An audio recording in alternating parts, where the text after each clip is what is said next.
What starts here changes the world. Well, I've got to admit, I kind of like it. What starts here changes the world. Tonight there are almost 8,000 students, or there are more than 8,000 students graduated from UT. So that great paragon of analytical rigor, Ask.com, says that the average American will meet 10,000 people in their lifetime. 10,000 people, that's a lot of folks.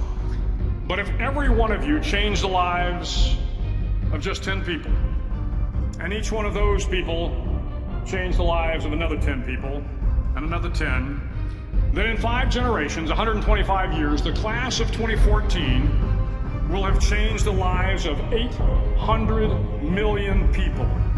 800 million people.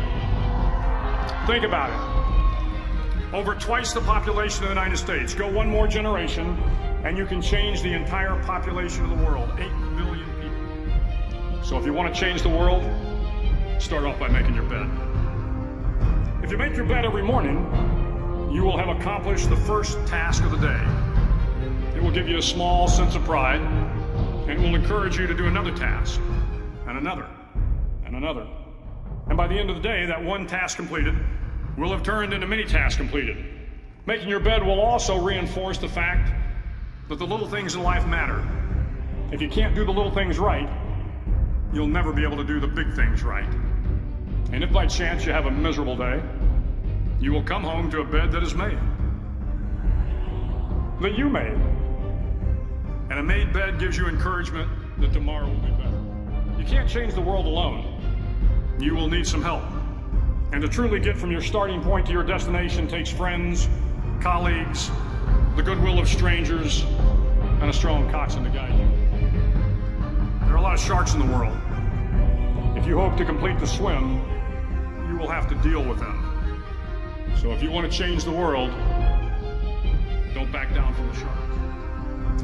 If I have learned anything in my time traveling the world, it is the power of hope.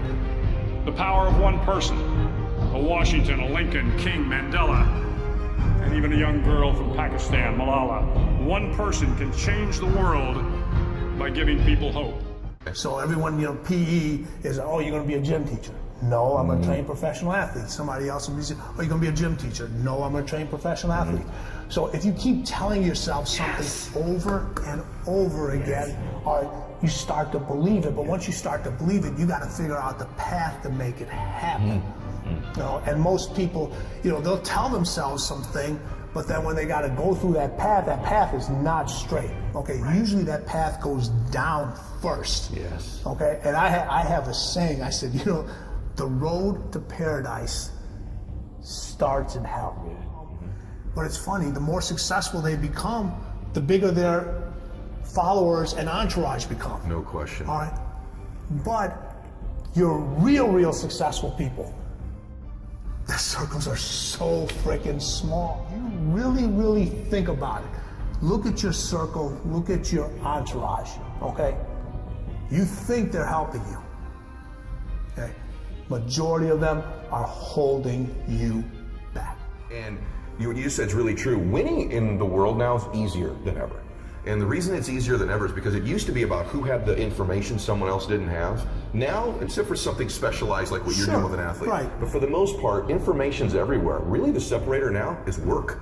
The separator now is you busting your tail and getting distractions rid of you. The person that wants to be a cleaner, they kind of show themselves. I agree. Okay, they kind of show, they're not the ones hiding, they're not the ones constantly celebrating. Yeah. They're the ones that, they're the ones that show up early, they're the ones that leave, they're the ones that leave late. But it's not just about, you get people that say, oh, listen, I gotta, you don't have to work harder, you gotta work smarter. No, right. You gotta work harder and you gotta work smarter. You gotta do both of them. This is not a substitute. Everyone has a dark side. Everybody has a dark side. All right, we've all been through something. All right, and it's how you handle that situation determines what kind of individual you're going to become. You have individuals that make excuses all the time. I came from a broken home, I didn't have this, I didn't have that. And you got other individuals that take that, hey, my mom raised me or my dad raised me, and they take that as motivation, as power to say, watch me. I'm going to show you. Okay, I'm not going to let that hold me back. It's not an excuse. That's your dark side. Our society is teaching individuals incorrectly in this stage. You have schools that have no-cut policies in sports. All right, you have to sign a waiver to say you can only say positive things. Otherwise, you got to keep quiet. All right. So what are we teaching individuals? You get a trophy for participating, for 16th place. Everyone gets a trophy.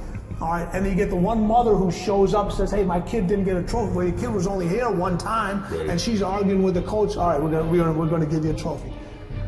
Winning and competing matters. It matters. You're not. 30 people apply for a job. 30 people are not getting the job. One person's getting the job. All right. So if you don't teach competitiveness and how important it is at a young age, when they hit adversity, they don't know what to do with it. They don't know what to do with it because you can't do everything for them all the time.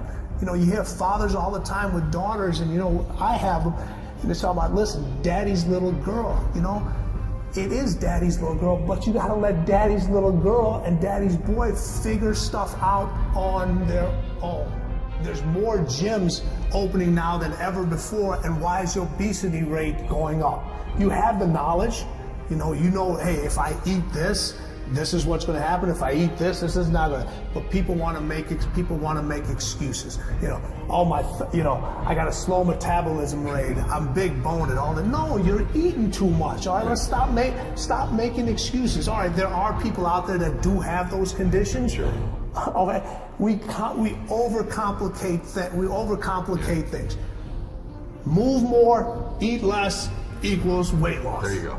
Why was Michael and Kobe who they were? Tom Brady, Dwayne Wade, Wayne Gretzky, Muhammad Ali, Floyd Mayweather, all these guys. Not because of their physical gifts. Yes, that had a lot to do with it. It's up in here. Yeah. It's up in here, and we can all listen. We're not going to learn to fight like Floyd. We're not going to learn to play basketball like Michael. We're not going to be able to do these things, but you can all think that way in whatever you're doing. You can all take that action. You can be that cleaner in whatever you want to do. It starts and ends up here. That the way that our minds are designed is our minds are designed to stop you at all costs from doing anything that might hurt you. And the way that this all happens is it all starts with something super subtle that none of us ever catch. And that is with this habit that all of us have that nobody's talking about. We all have a habit of hesitating. We have an idea, you're sitting in a meeting, you have this incredible idea, and instead of just, saying it, you stop and you hesitate. Now, what none of us realize is that when you hesitate, just that moment, that micro moment, that small hesitation, it sends a stress signal to your brain. It wakes your brain up, and your brain all of a sudden goes, oh, wait a minute, why is he hesitating? He didn't hesitate when he put on his killer spiky sneakers. He didn't hesitate with the really cool track pants. He didn't hesitate with the NASA t-shirt. Now he's hesitating to talk. Something must be up. So then your brain goes to work to protect you. It has a million different ways to protect you. One of them is called the spotlight effect. It's a known phenomenon where your brain magnifies risk. Why? To pull you away from something that it perceives to be a problem. And so you can truly trace every single problem or complaint in your life to silence and hesitation. Every human being has a 5-second window, might even be shorter for you.